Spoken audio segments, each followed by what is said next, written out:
ലോകം ഇതുവരെ കണ്ടിട്ടില്ലാത്ത ഒരു രാഷ്ട്രീയ ഭൂകമ്പത്തിന് ബീജിംഗ് സാക്ഷ്യം വഹിക്കാൻ പോകുന്നു. പണ്ട് റിച്ചാർഡ് നിക്സൺ മാവോ സെത്തൂങ്ങിനെ കാണാൻ ചൈനയിൽ വിമാനം ഇറങ്ങിയപ്പോൾ ലോക ചരിത്രം രണ്ടായി വിഭജിക്കപ്പെട്ടു. ഇന്ന് 2026 വരുമ്പോൾ ചരിത്രം ആവർത്തിക്കുകയാണോ? അമേരിക്കയുടെ പ്രസിഡന്റ് ഡൊണാൾഡ് ട്രംപ് ചൈനയുടെ ചക്രവർത്തി എന്ന് വിശേഷിപ്പിക്കപ്പെടുന്ന ഷീ ജിൻപിങ്ങിനെ കാണാനായി പോകുന്നത് വെറും ഒരു നയതന്ത്ര സന്ദർശനമാണോ? ഒരിക്കലുമല്ല. ഇത് ലോകത്തെ ഞെട്ടിക്കുന്ന ഒരു രഹസ്യ അജണ്ടയുടെ തുടക്കമാണ്. ശത്രുവിൻ്റെ ശത്രു മിത്രം എന്ന തത്വം വെച്ച് അതിവേഗം വളരുന്ന നമ്മുടെ രാജ്യത്തെ, നമ്മുടെ ഇന്ത്യയെ തളയ്ക്കാൻ അമേരിക്കയും ചൈനയും കൈകോർക്കുകയാണോ? തായ്വാൻ പണയപ്പെടുമോ? ഇന്ത്യയുടെ അതിർത്തികൾ ചർച്ചാ വിഷയമാകുമോ? ഈ ഗ്രാൻഡ് ഡീൽ ഇന്ത്യയുടെ സാമ്പത്തിക കുതിപ്പിന് കരിനിഴൽ വീഴ്ത്തുമോ? അടുത്ത മിനിറ്റുകളിൽ നമ്മൾ ചർച്ച ചെയ്യാൻ പോകുന്നത് ലോകക്രമം തന്നെ മാറ്റിമറിക്കാൻ പോകുന്ന ഒരു മഹാസംഗമത്തെക്കുറിച്ചാണ്. കഴിഞ്ഞ ഏതാനും വർഷങ്ങളായി ഒരു US പ്രസിഡന്റും ചൈനീസ് മണ്ണിൽ കാലുകുത്തിയിട്ടില്ല.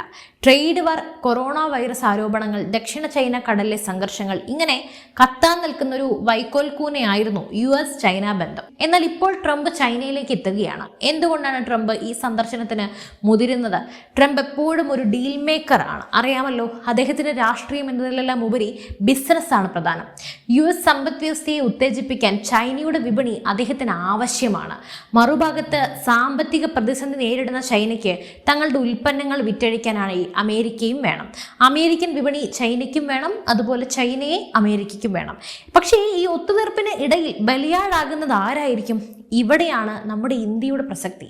കഴിഞ്ഞ ഏതാനും വർഷങ്ങളായി ഇന്ത്യ നേടിയെടുത്ത വളർച്ച ലോകത്തെ അത്ഭുതപ്പെടുത്തിയിട്ടുണ്ട്.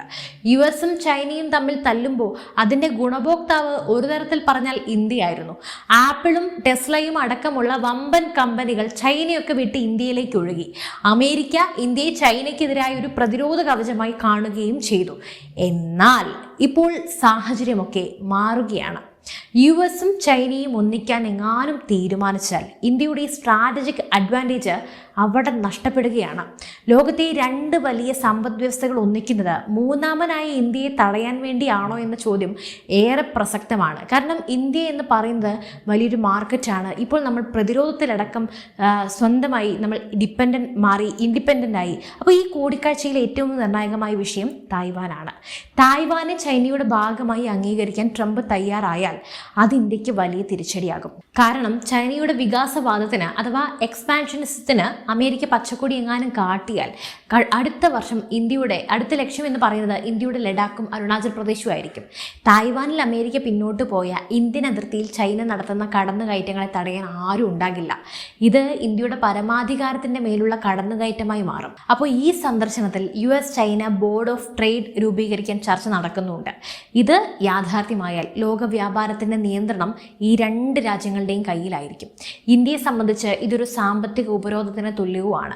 അമേരിക്കയിൽ നിന്നും ചൈനയിൽ നിന്നും ഒക്കെ ഇന്ത്യയിലേക്ക് ലഭിച്ചിരുന്ന നിക്ഷേപങ്ങൾ അതെല്ലാം നിലക്കാൻ ഇത് കാരണവുമാകും. ഇന്ത്യയെ ഒരു നിർമ്മാണ ഹബ്ബ് അഥവാ മാനുഫാക്ചറിങ് ഹബ്ബാക്കാനുള്ള മെയ്ക്ക് ഇൻ ഇന്ത്യ പദ്ധതിയെ ഇത് നേരിട്ട് ബാധിക്കും.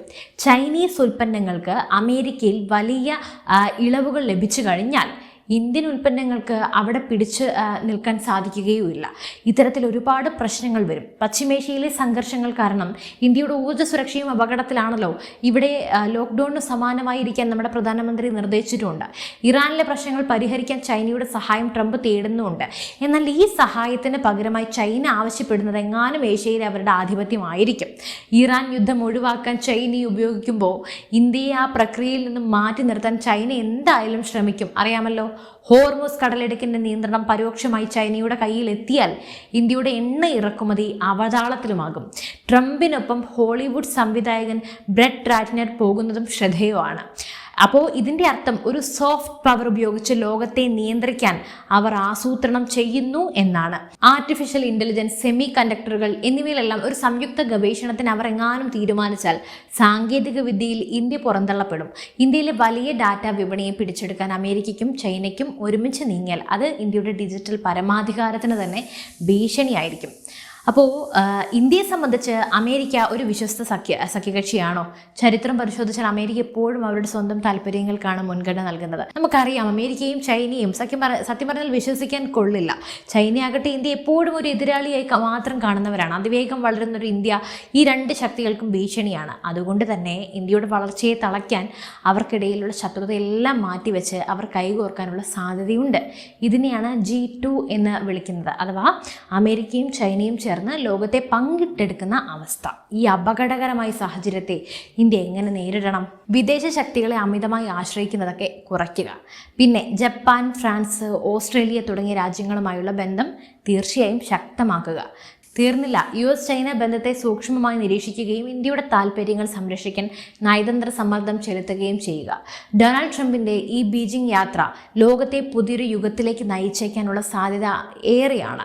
അത് സമാധാനത്തിൻ്റെ യുഗമാകുമോ അതോ ഇന്ത്യയെ പോലെയുള്ള വളരുന്ന രാജ്യങ്ങളെ അടിച്ചമർത്തുന്ന പുതിയൊരു അധിനിവേശമാകുമോ എന്ന് കാലം തന്നെ തെളിയിക്കണം. അപ്പോൾ നമ്മുടെ രാജ്യം ഒരു വലിയ വെല്ലുവിളിയെയാണ് നേരിടുന്നത്. ശത്രുക്കൾ മിത്രങ്ങളാകുന്നത് എപ്പോഴും അപകടകരമാണ്. എന്തായാലും ഇത്രയും പറഞ്ഞ സ്ഥിതിക്ക് ഞാൻ ഒരു കാര്യം കൂടി ഇതിൽ നിങ്ങൾ ഓർമ്മിപ്പിക്കാം. എന്തായാലും നമ്മുടെ രാജ്യം 1972 ഇന്ത്യയല്ല. ലോകശക്തികൾ ഒന്നിച്ചാൽ തളർന്നു പോകുന്ന അല്ലെങ്കിൽ ഭയന്ന് നിൽക്കുന്ന ഒരു പഴയ രാജ്യമല്ല ഇന്നത്തെ ഭാരതം.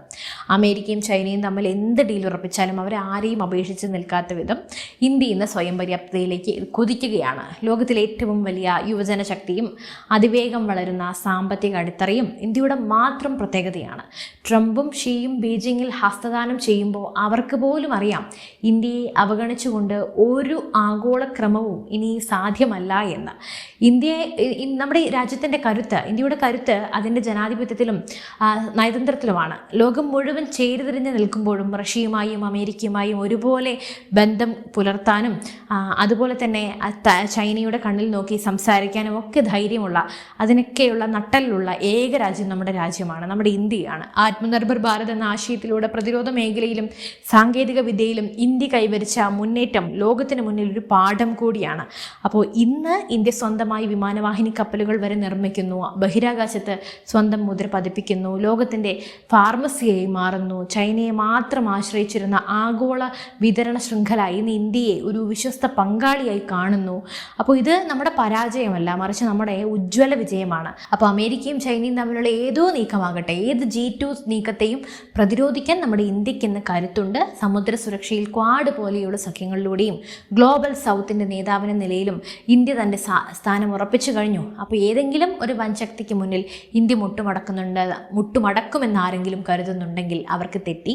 അതിർത്തിയിലെ ഏത് കടന്നുകയറ്റത്തെയും തകർക്കാൻ ശേഷിയുള്ള സൈനിക കരുത്തും ആത്മവിശ്വാസവും സാമ്പത്തിക ഉപരോധത്തെയും അതിജീവിക്കാൻ തക്ക ആഭ്യന്തര വിപണിയും ഇന്ന് നമുക്കുണ്ട്. ചുരുക്കി പറഞ്ഞാൽ ലോക നേതാക്കളുടെ ഈ ഒരു കൂടിക്കാഴ്ച ഇന്ത്യയെ സംബന്ധിച്ച് നമ്മളെ ബാധിക്കില്ല. നമുക്ക് വിഷയമാണ്, അത് ഞാൻ സമ്മതിച്ചു. ഞാൻ തുടക്കത്തിൽ പറഞ്ഞതുപോലെ നമ്മൾ സൂക്ഷിക്കേണ്ടതുണ്ട്. പക്ഷേ പഴയ ഇന്ത്യയല്ല പുതിയ ഇന്ത്യ, ഇത് വേറെ മുഖമാണ്. എന്തായാലും ഈ വിഷയത്തിൽ നിങ്ങളുടെ അഭിപ്രായങ്ങൾ തീർച്ചയായും താഴെ കമൻറ്റ് ചെയ്യൂ.